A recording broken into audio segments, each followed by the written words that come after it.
waxaynu gelaynaa kaftankii siyaasadda marka ee Puntland laba arrimood baa awal jiray moogtay labada arrimood meel ay constitution kaga qodan tahay la garan maayo laakiin dadku way iska ictiqaaday waxa la ictiqaaday gaalkacayo garoowe iyo qardho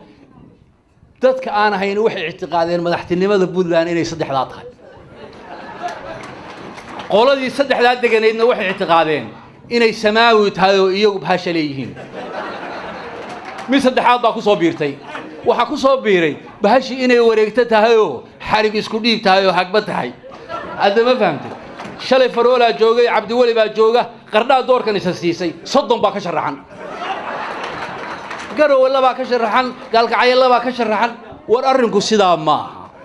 Puntland waa loo simay meesha doontid joog hadda ma fahamtay buuga kuma taal dastuurka kuma taal constitution kuma taal qof allaale qofkii doona way soo sharxi karaa waa adiga iyo kartidaada iyo hankaaga iyo beesadaada arrinka dadku inuu aaminay in dadku arrinka aaminaan idin sheegaya galabta markaan soo socday niman reer mudug ah oo calool xaaran oo iyagu kaftama baa jira baan soo maray moogtay waxay yiraahdeen wareed xagee ku socotaa markaas aan ku wariyo nin juxal la yiraahdo caawa xaflad leh nin baa igu yiri juxu ninkii reer garoowe soo ahaa maha wasiirka ahaan jiray waxaan ku yiri haa waa waree war xagee isku sharaxaya waqtigiisiba lama joogay waa maxay dee xad dhaafkani moog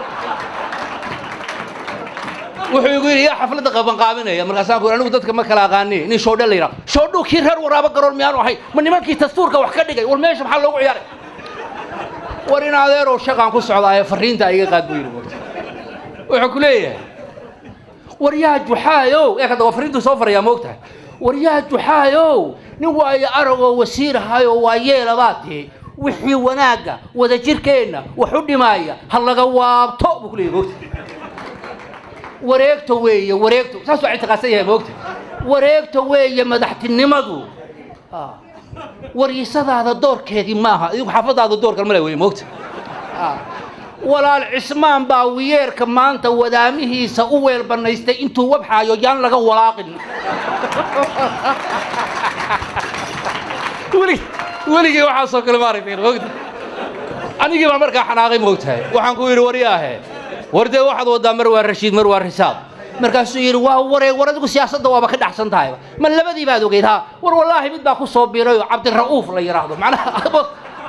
markaasaan ku yiri cabdi ra'uufkee daad miiri saaxadda digaro waa soo gashay uu yiri war wallaahi mar waa rashiid oo mar waa risaaq oo mar waa ra'uuf waa ku jeedaayo waxa soo wadaa inta kale ma rooti baa waligaaba dhayaa ku joojinaya